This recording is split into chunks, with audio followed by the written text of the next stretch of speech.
I'd like to call to order the Wednesday, February 7th, 2024 meeting of the Tenino Planning Commission. Let the record show that all commissioners are present with the exception of Alex Murray, who is excused. Let's start with our housekeeping. Let's take a look at this agenda and see if we can get a motion to approve. I move to approve the agenda. Second. All those in favor? Aye. Okay, let's take a look at the minutes from the January 10th, 2024 meeting. A motion to approve the meeting from the January 10th. Second. All those in favor? Aye. Okay. Is there any members of the public tonight who would like to make a comment on a topic other than the public hearing? No? Okay, moving forward. Any other staff reports not related to the public hearing? Did you want to talk at all about the meeting, the Climate Policy Action Team meeting, or mention that has happened? Okay, yeah, sure. Two commissioners and several appointed citizens have met for the first time to discuss the new climate resiliency chapter that we're required to add to the comprehensive plan during our current update.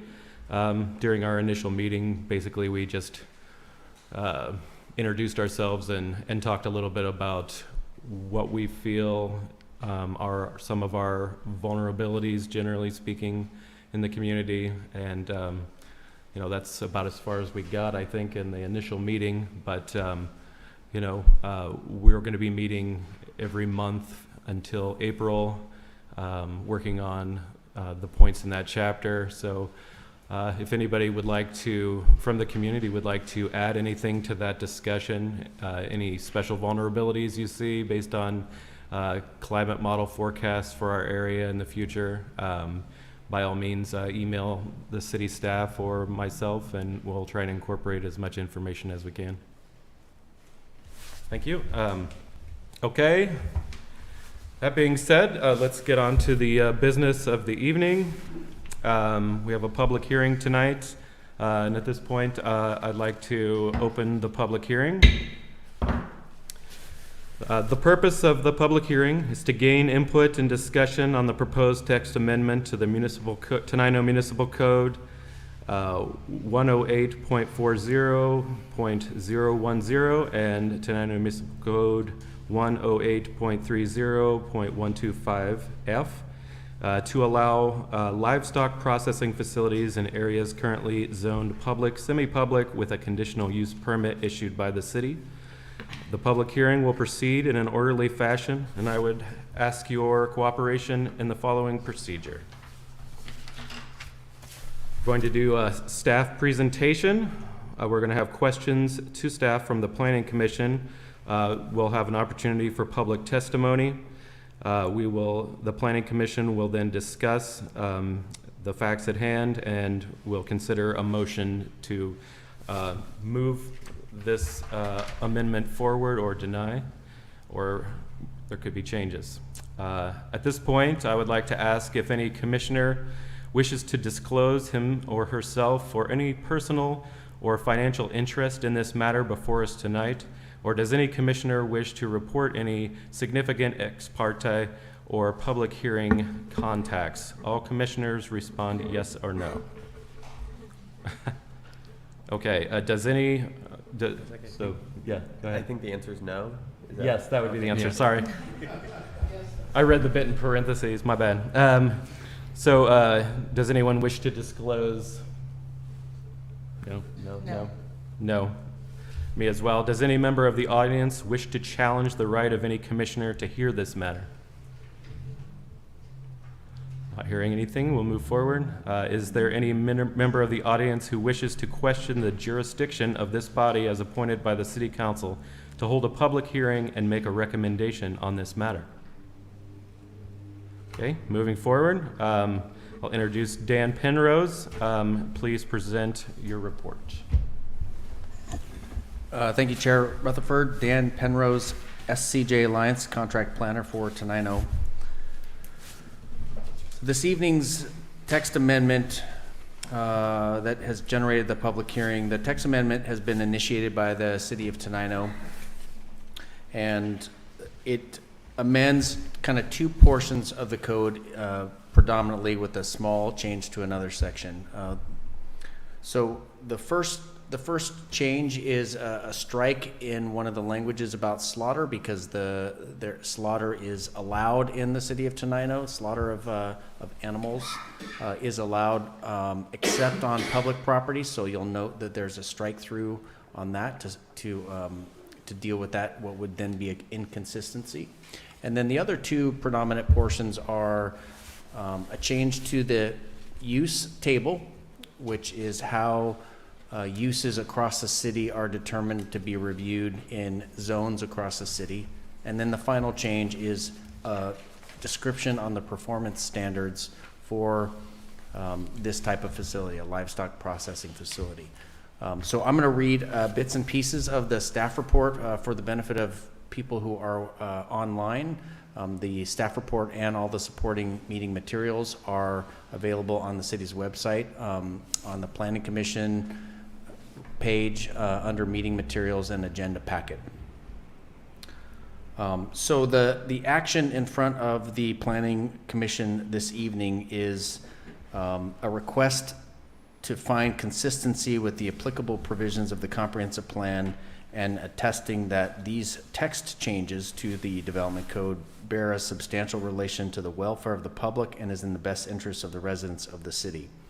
This is a change to the text for the public and semi-public zoning designation.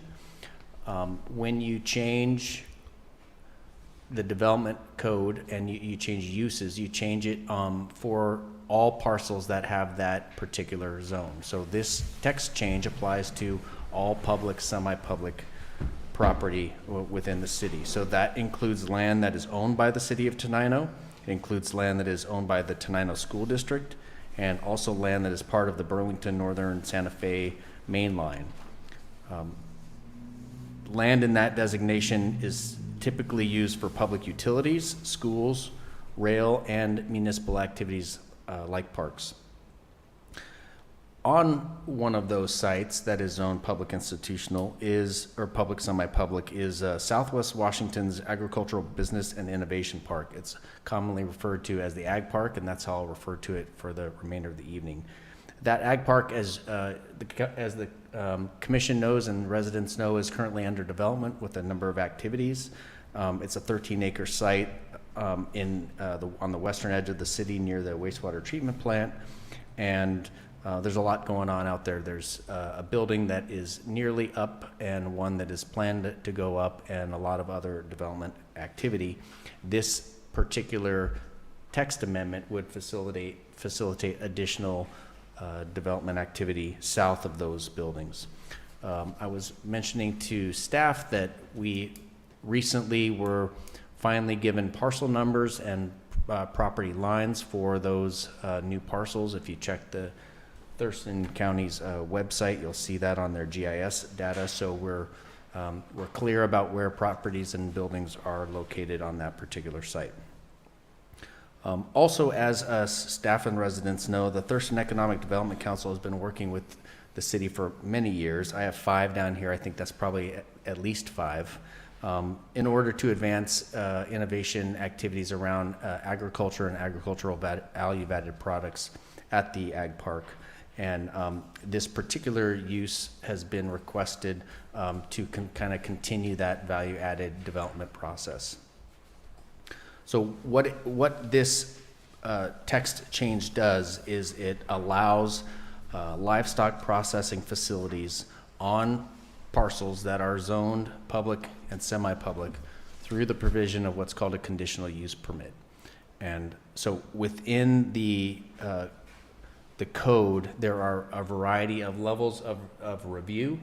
There is permitted outright, which just means you don't have to get any special land use permission from the city. A single family home on a single family zoned parcel is an example of that. The next level of review is something called administrative review, and that is a little extra threshold of review that goes to staff, and staff makes sure that it meets the thresholds of that administrative use process. And the next highest level for approval is a conditional use process, and that conditional use process also has to meet certain performance thresholds, and that permit application comes to the Planning Commission for review and approval. And so each of those levels, you can tell, have kind of a higher level of visibility. So the text amendment has been applied for in order to allow livestock processing facilities on the ag park parcel in particular, but also because of the nature, again, of the zoning, would allow it in other places. The conditional use process then would help limit the places where that would actually occur because of those performance thresholds. So whereas on the face of it, you may get concerned that this use would be allowed in any city park or any city on a school site, through the conditional use process, that would be exceedingly difficult to accommodate on those sites.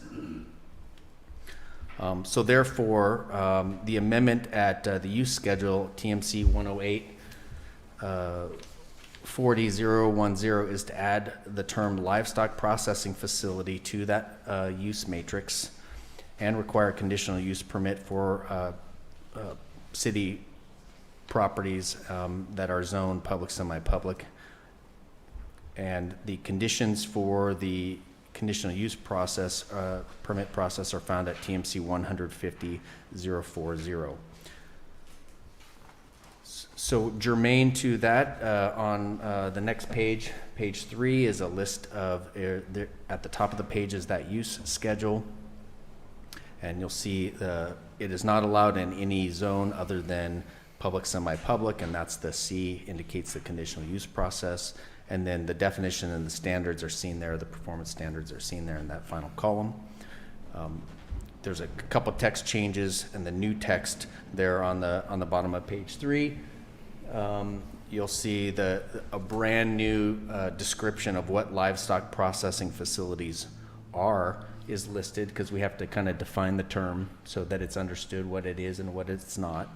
And then the next level of the next kind of 3 points address kind of performance standards within those particular facilities. So I'm not going to read all of those individual pieces, but I will note that on item 3, A, B, C, D, E, and F are aspects of what is of a facility management plan that, as part of a conditional use process, would need to be submitted with the conditional use permit in order to address what could be some negative externalities, things like waste disposal, parking, noise, site plan showing some of the way the uses work on the property, a traffic impact analysis, and an operational analysis of other items.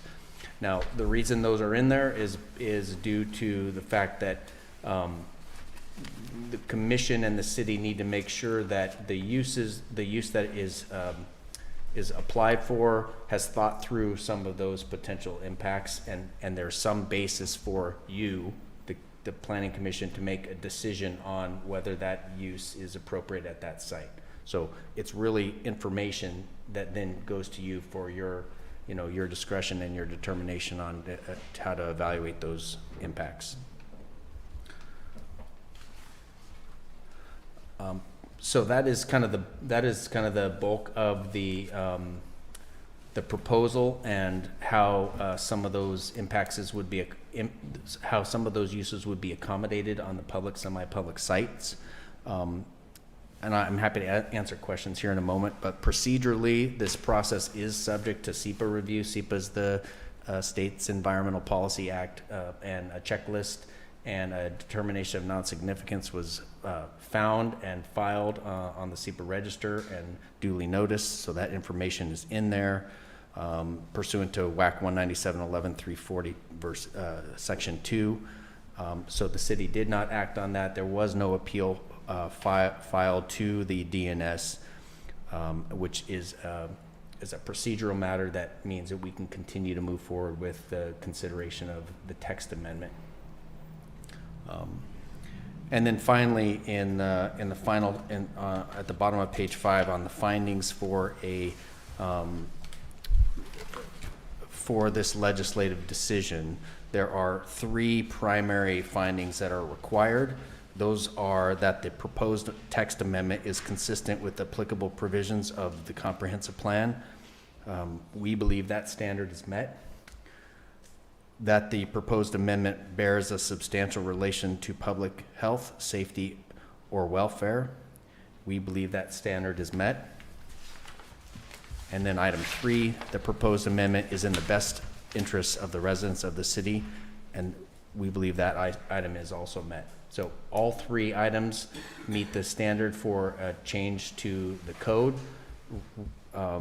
Remember that this doesn't permit an actual business to go in, it just facilitates a process. So the text, if it was approved by the planning commission, if it was recommended for approval by the planning commission to the city council, it allows that use to be considered. Just like any other development, it doesn't mean it's done. So it just, without a change, you can't even apply for the permit because the use is prohibited, right? And then finally, procedurally, legal notice was made on Wednesday, January 24th in the Tenino Independent. We have an affidavit for that more than 15 days prior to this public hearing. At the time of writing the staff report, the city had received 1 written comment during the comment period, and we have had quite a few more than that. The close of the public comment period was today at 4 o'clock. So those public comments are in the meeting packet, and they will be uploaded online to the city's page. And I'll go ahead and just read the names of all of the people who submitted public comments. And I think some of them are here. I'm going to kind of go here. And all of the letters that were received, as far as I can tell, were in support of the text change. So we have a letter from Kevin Jensen with Thurston County Community Planning and Economic Development, recommending approval of the text change. We have a comment from Mr. Fred Colvin on February 5th, recommending approval of the text change. A letter from Jake Fay from Fay Farm and Ranch in Chehalis on the 5th of February, recommending the text change. Letter of support from David Fenn with Southwest Washington Growers Co-op on February 2nd, recommending approval of the text change. A letter on February 7th from Jennifer Colvin, recommending the text change. A email from Ron Nelson that came in on February 6th, recommending the text change. A letter from the Northwest Agricultural Business Center from Mike Peroni, recommending the text change on February 7th. An email from Olivia Rain, also recommending the approval of the text amendment. I believe that came in yesterday. There's no date on this one, but I think that's right. And then finally, a letter from Ed Gregory with the Bode G Family Farms that came in today, recommending approval of the text change. So all of those we would ask would be entered into the record, and that concludes staff's report on the text amendment and the procedures associated with that. Nice. Okay, moving forward with the public hearing, do any members of the commission have any questions for staff regarding the presentation? I do have a couple just quick Yes. questions. Okay. The first question is just a curiosity question. What other items fall under conditional use in the city of Tenino? If you give me a minute, I'll look that up. There's a variety. I did pull the code. for what the conditional use permit process looks like, but I can give you an answer to that in a second if you give me a minute. Do you have anything in particular you want me to look at? No, I'm just curious, like, if this is, like, I'm in support of this, but just kind of figuring out if this is like a one-off for the city of Tenino, or if this is more of like a adding to something that already exists kind of situation. Yeah, if you give me a minute, I'll look it up.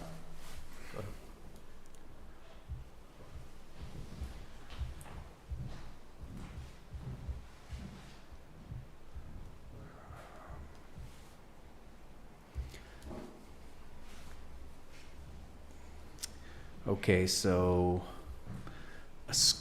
I can just start like rattling off a few things for context purposes. Yeah, So I went to the commercial zone. So C1 zone.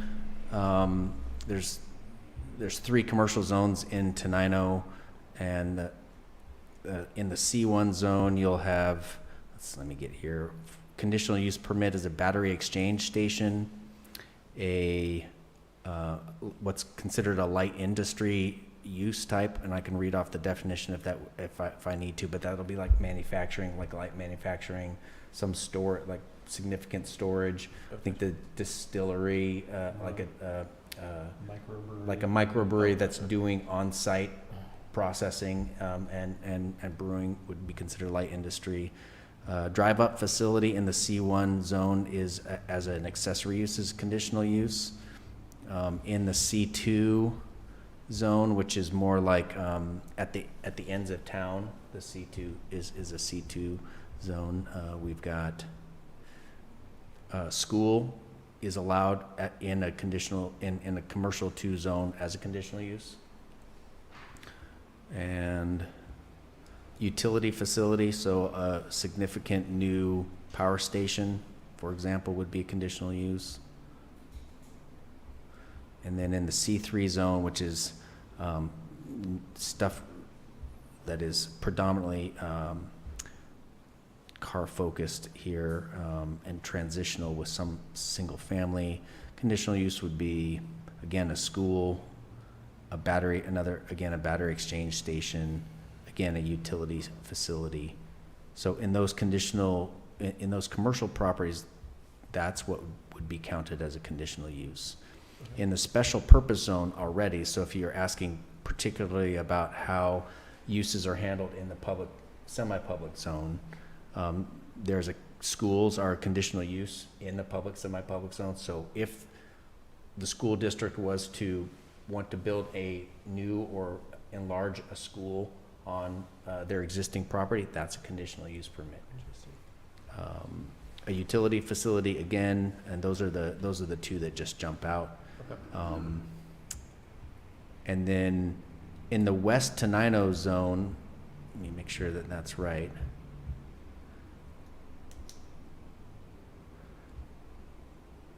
In the West Tenino zone, churches and other assembly uses are conditional use permits. Outdoor recreation, recreation's conditional use. Utility facility, home businesses, all of those are conditional use in West Tenino.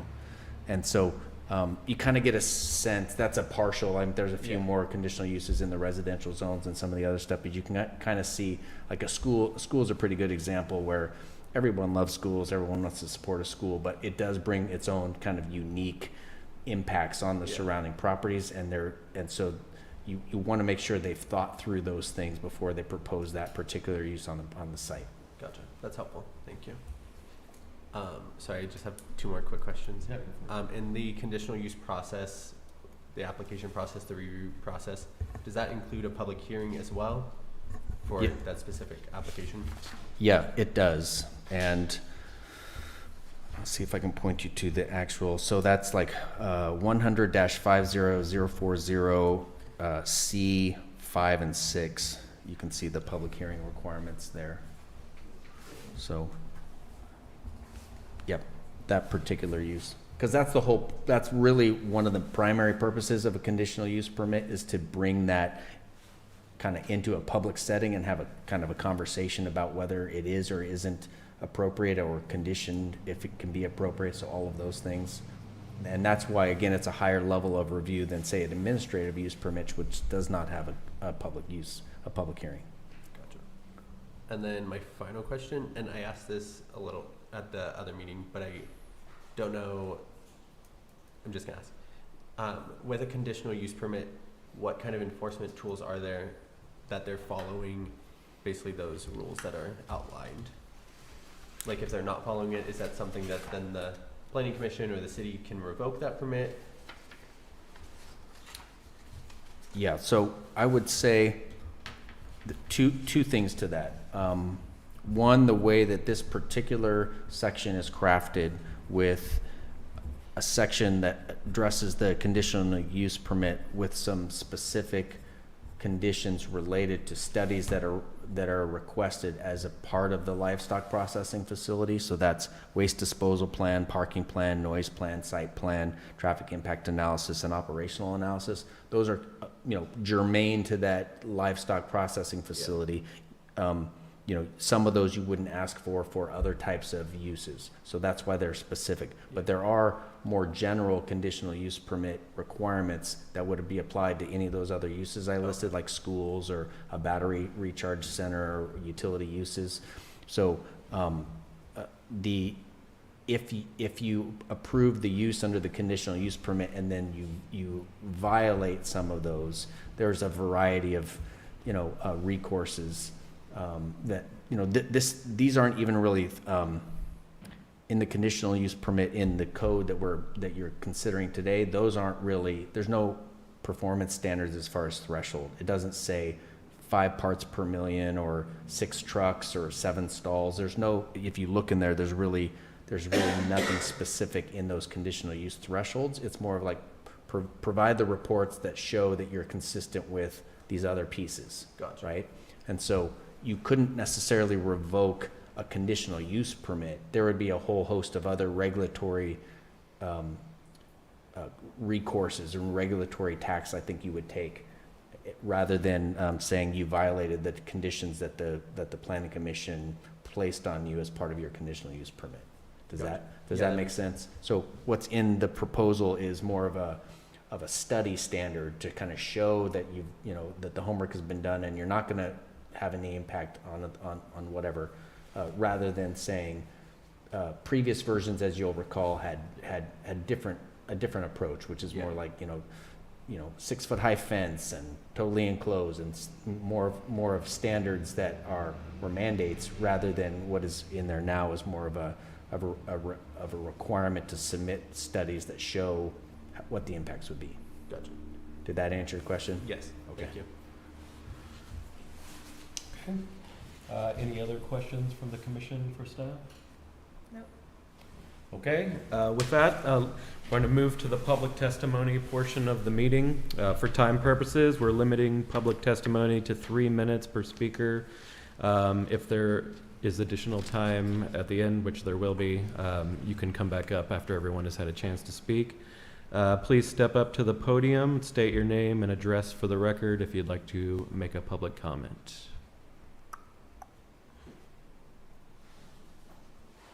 There's also a sign-in sheet up there if you could please sign it.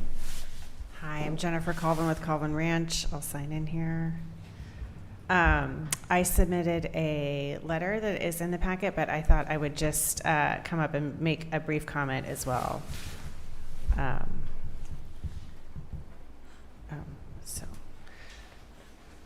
So Colvin Ranch, as you may know, is located outside of town, just actually down from the agribusiness park.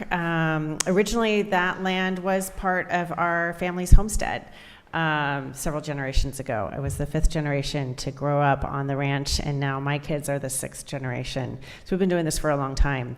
A big focus of our operation is sustainability. So we have a conservation easement on our property that protects some of the last remaining native prairies in our region forever. And we take a sustainable approach to the way that we raise our animals. But when we talk about sustainability, it also applies to our business. Our business has to be sustainable in order for us to keep doing what we're doing. So part of that is getting the beef from the field to the plate for folks. And that's where the processing piece comes in.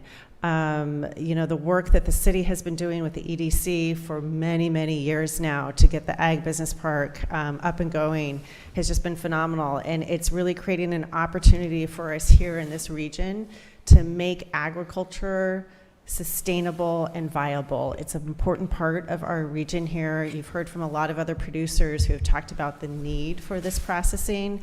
So I just wanted to, share a little bit of that perspective from a producer, and also, we're the family who is willing to invest in building the facility and operating it for the community as well. So we come to it because we have the need, but we know the community has the need as well. So just wanted to thank you for considering this and looking at how we can really support sustainable agriculture in our community. Thank you. Thanks. Okay, any other public comment? Can we ask questions, or is it just? Yeah, you can ask a question. Go for it. I have a couple questions, I guess. Sure. I'm not against it. I'm just kind of curious to make sure that everybody isn't getting ahead of themselves and leaving us in a stink again. I live down Mime Acres, Don Nelson, and I had a couple questions about, it's going to be USDA run, that's the way I understand it, or inspected. That's not part of that is what we are thinking, yes. Oh, so that's Right? not, Is that written into that's not part of our thing, but that is the intent, I believe, yeah. Yeah. So you can't really answer any questions on how it's going to operate or anything, what they're going to do with the waste and. Well, we're requiring the waste handling plans, but we don't have those yet because there's no proposal that's been made, formally. Okay, so that's down the road. We're just opening up the possibility for a facility like that to go in the zone, but we don't have any of the actual details on the facility itself yet. So we're trying to frame how it could be done and, requiring, the studies necessary to determine. Yeah, that's kind of what I was wondering, is that, how much thought has been put into, what are you going to do with the blood, the guts and everything, and how many, are there going to be animals stored overnight outside? And I've done a little research on USDA, and they seem like a pretty tight ship, like a good deal. Like I say, I'm not against this, but. Mm-hmm. I think if it's not a USDA facility, it doesn't really fit the need of the industry in the area right now. And so right now, it's my understanding that to get USDA slaughter, there's a long wait list. You have to drive far away and all that kind of stuff. So if it's not USDA, then I just don't think it's not going to meet the need. Yeah, right. So. Yeah. Okay, yeah, I mean, Colvins and Jensen's, they seem like good people and everything. I mean, I bucked hay bales out in that field and picked tansy when I was younger. For I think Bud, probably granddad or whatever. I don't know. He was old. Anybody over 20 at that time was old. But I just don't want to see something, where more smell basically and other things. Mm-hmm. So I'm ahead of it then. Yeah. Well, I don't know exactly what's planned, but the scale that we're talking about and considering is not like a Eastern Washington feedlot, big commercial operation. So can the plant handle the extra? Are they going to put the blood into it and all the byproducts, the washing, and if you're going to be storing animals outside, that's going to get you're sitting on an aquifer there that people use, and all these things you don't know yet. Do you want to address any of those concerns? I wasn't sure what procedures are like. Yeah, I'm happy to answer some of those questions. So first, in terms of the USDA piece, you're absolutely right. It would be a USDA facility. As Will was saying, that's really what the need is with the community. And it sounds like you've already done some looking into this. You're a little bit familiar with it already. There's a lot of regulation with the that's what I've heard. USDA facility. And so you'll see with the conditional use permit, all of the things that need to be addressed before you even get a conditional use permit. And then when you're doing a USDA slaughter facility, you have a whole plan that is put together to manage all of the aspects that you're talking about. So it's all pretty highly regulated. Yeah. Okay. I guess that's all I got. Okay. Thank you. Okay, any other public testimony? Okay, if that concludes the public testimony, if there's no further testimony, applicants' comments or comments from the staff, the public hearing is now closed.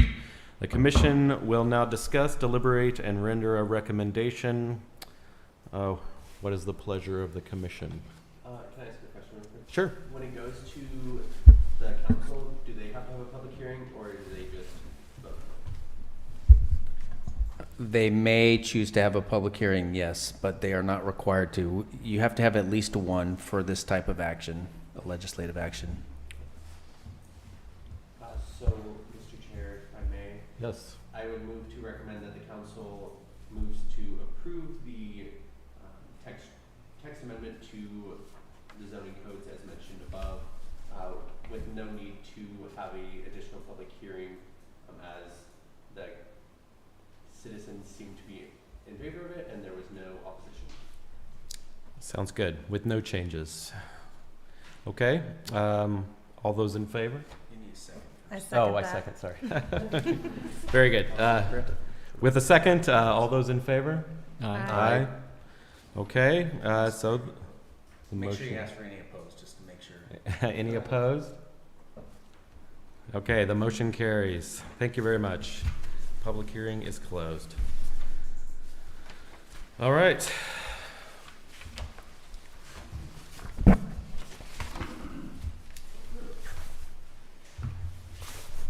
Okay, so moving on, do we have any unfinished business for tonight? Staff doesn't have anything else. I'm not sure when your next meeting is. I know this meeting was scheduled for next week, which is Valentine's Day, so that was why. March 13th. March, so, right, so I believe March 13th is your next one, and I believe you'll have comprehensive plan items on your plate to review. Sounds good. Does that work with the scheduling if we call this our regular meeting and meet? I believe it does, yeah, it doesn't violate anything. I think you have to have, if you ask Sure. your boss back there, she'll tell you one a month. This is our regular meeting, so this is our regular. Right. Good. Yes, that's what I was hoping also. Okay. Sorry, can I ask one quick question? Yes, please. From the Climate Policy Advisory Team meeting, Oh, yeah.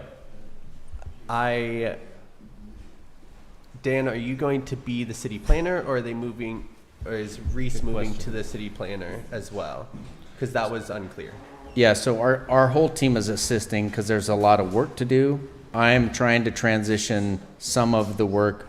Certainly the climate plan team is, the work there has been is transitioning to Reese with some assistance from Christina Hayworth in our office. Christina Hayworth is going to run point on the comp plan, and I will help them transition to all of that work. So ultimately, Reese is responsible for the climate plan, Christina is responsible for the comp plan, and then I'll assist where needed. So are you staying as city planner? Or who will hold the title of city planner for the city of Tenino? So the city's contracted with SCJ, and there isn't. I'll stay on the website until we feel confident that one of the two of those capable planners can kind of take lead on the day-to-day stuff. I've been sending a good amount of the material over to them, depending on how it comes in. There's this item in particular, the text amendment was going to be mine until it's done. So there's a few more steps to occur. The next step will be noticing Department of Commerce of an intent to adopt a text amendment to the development regulations. That's a 60-day kind of lead, and the EDC knows that, and as well as the potential developers. And so I believe council, I don't know when it's going to be on their agenda, but it's probably in the next like 3 to 4 weeks, potentially would be the earliest. And so when that text amendment process is over, whatever it ends up being, I will probably step back even more. Gotcha. But I don't, you're not getting rid of me that, quite yet. Part of the challenge, just to editorialize a little bit, is making sure that all the stuff that particularly the two of you, because you've been on the longest, and Alex as well, have have shared over the last 4 or 5 years is kind of transition to the team so that you don't have to, you know, speak that stuff again. So there's a lot of, and those who were here for the housing action plan as well. So a lot of that stuff needs to be kind of carried into that conversation. So I'll be doing mostly informing with them over the next 4 to 5 months to make sure that at least what I heard is they have a chance to validate that back with you. So they're not starting all over. Awesome. Thank you. Sound fair? Yeah. Yeah. Okay. Any other questions, comments, exciting news about town, anything? No? All right, meeting adjourned then.